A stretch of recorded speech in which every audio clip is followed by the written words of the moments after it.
Ok. Bonjour, mon ami. Je suis en Quebec. I'm away from class, but I'm going to be presenting today remotely. Um, so we are presenting on the paper titled Conflicting Portrayals of Remaining Old Growth, the British Columbia Case by Price, Holt, and Doust. My name is Isabel, and um, we're going to start off I just wanted to mention that we will be dividing the group in half right down the middle of the classroom here. So if Hangda, you could just point your arm and split the room to the left and to the right. And whoever you're in a group with, you will be debating based on a premise from this paper. So just think about that through the presentation. One side will be debating one side or one part of it, and the other side will be debating against that. So I will mention after my introduction what you're going to be talking about. So what was the problem that, or the question that this paper was trying to address? So the question that they were looking at is whether measuring the area of old growth in the province based solely on biogeoclimatic variant, which is the current method, is an effective method. So a little bit of like background and context for this. BC has more than 50 million hectares capable of growing trees, and BC's identity relies on its forests. And on one side, the province's tourism branch has long emphasized natural features and ecosystems, particularly old growth forest on the coast. You know, it's a big part of tourism. And on the other side, forest products, which are often harvested from old growth, make up more than a quarter of BC's annual exports. So the perspectives on the area of old growth forest remaining have varied widely among the industry, the provincial government, environmental organizations, and the public. And it brought up a need to come up with an effective, non-biased way of accurately measuring old growth in BC. So the problem that led to this question is that in many areas, or in BC, many areas are categorized as old growth solely by biogeoclimatic variant. And what this paper wanted to do was decide if that was the most effective way of measuring old growth in the province, or if there were additional parameters that could be modeled in order to look at area of old growth in BC. So what they found was that many areas categorized in old growth simply by Beck variant in the province are not productive for producing the large trees that the forestry industry see as valuable for harvesting.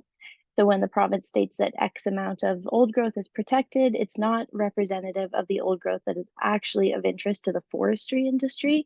And it could include areas like bogs or high alpine areas that are relatively low productivity in terms of growing large trees. So they wanted to include productivity as a parameter for measuring the amount of old growth. And old growth assessments vary in terms of stratification criteria. And so the rationale was to model the extent of old growth in BC using more detailed criteria than is currently being used to drive policy. And I think, yeah, we'll get into this. So how was the study set up? So first of all, they decided to start by defining old growth parameters. So according to their parameters, wetter ecosystems are considered old that are above 250 years, drier ecosystems above 140 years, and boreal ecosystems are above 120 years. That's from the province.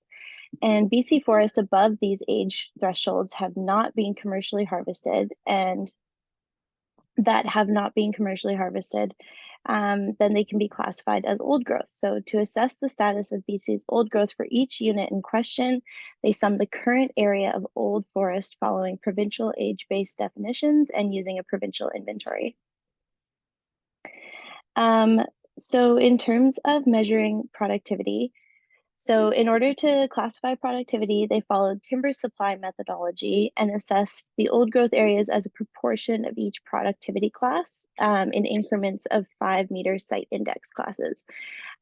So timber supply assessment measures productivity by a site index that estimates the potential height of a tree in meters of the leading tree species in a stand at 50 years old, as we all know through silviculture. So trees and ecosystems with a site index of less than 8 to 10 meters grow slowly and are rarely considered economically viable to harvest. Highly productive ecosystems in BC's interior have a site index of 20 to 25 meters in height, and the most productive coastal and inland rainforest can have a site index of 40 meters and upwards. So they term stands for this parameterization. They term stands with a site index of 5 to 15 meters as low productivity, and those with a site index above 20 meters as relatively high productivity forests. And they assess the area of old growth in the province by productivity classes at the provincial scale, and then stratified it by biogeoclimatic unit. So BC manages forests by biogeoclimatic variant within mapped landscape units. So the paper examined patterns of old growth within these finer scale units. They combine geographically based information by calculating the proportion of landscapes within a biogeoclimatic variant that met the given thresholds of old forest. So for these analyses, they simplified the productivity stratum and they looked at high productivity old forest. So that's combining productivity based on site index and the age of the forest based on Beck. And the high productivity had a site index of greater than 20. And they combined it with the total area of old forest that was mapped using Beck.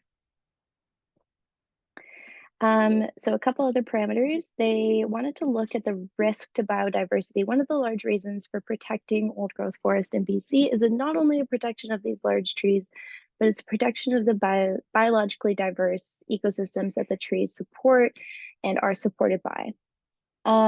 So they used provincial government estimates of disturbance return, like disturbance intervals, to estimate the area expected at a given age by biogeoclimatic variant based on a negative exponential disturbance model. So this is an external model that they utilized to gather a parameter that they then put into their model.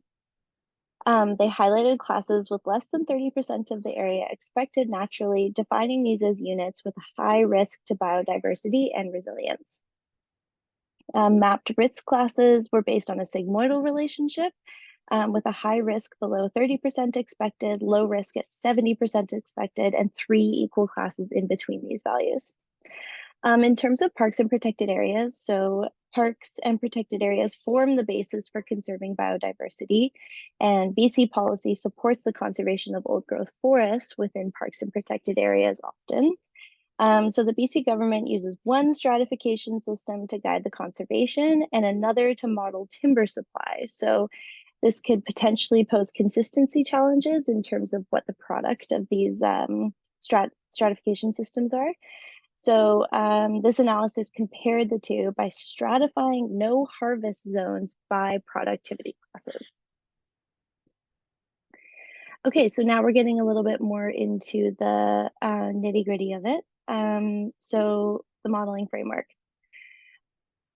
The modelers started with publicly available provincial data.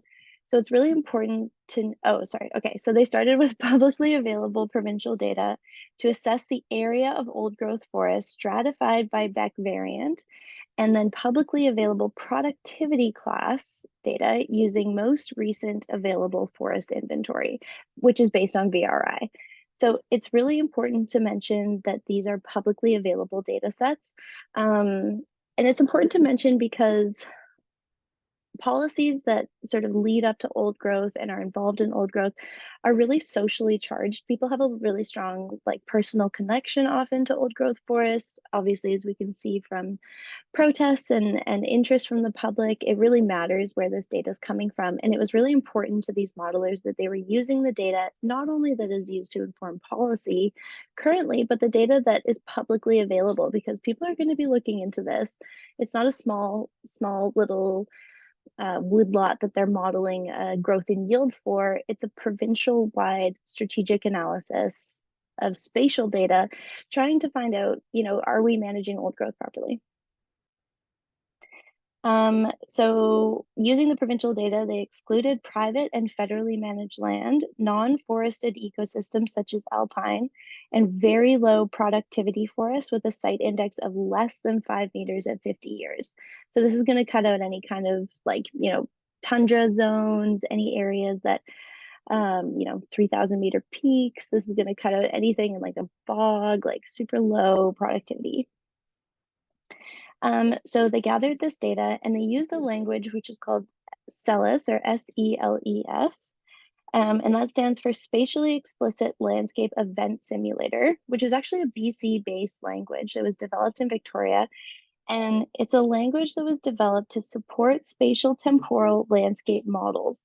So it basically takes data from like maps or shape files or raster files, and then is able to you can input into the language what you want out of it, and it can find that data within the file that you've put in.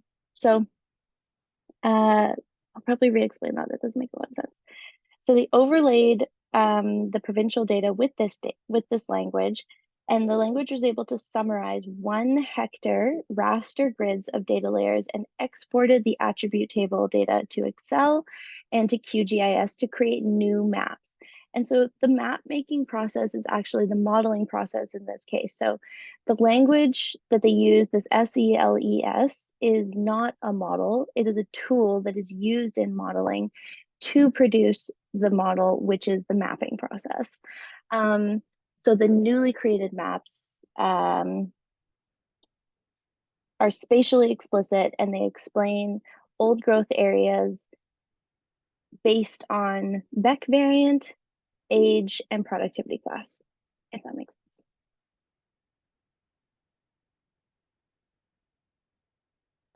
Okay, so now Mariah is going to go a little bit into the results, but just so you guys are thinking a little bit ahead, in terms of your debates, one side of you is going to be debating that measuring productivity is a helpful addition to the modeling of old growth forests in BC. And the other side is going to be arguing that it is not necessary in order to model the old growth forests in BC. So basically, some of you are going to be arguing that what this paper utilized in terms of productivity is strong and good and creates better data. And the other side is going to be arguing that it does not add anything to it. So you'll get a little bit more from the presentation as we go along, but just sort of keep that in mind that's what we're thinking. Okay, so au revoir. I'll see you guys later. Enjoy the rest of the presentation.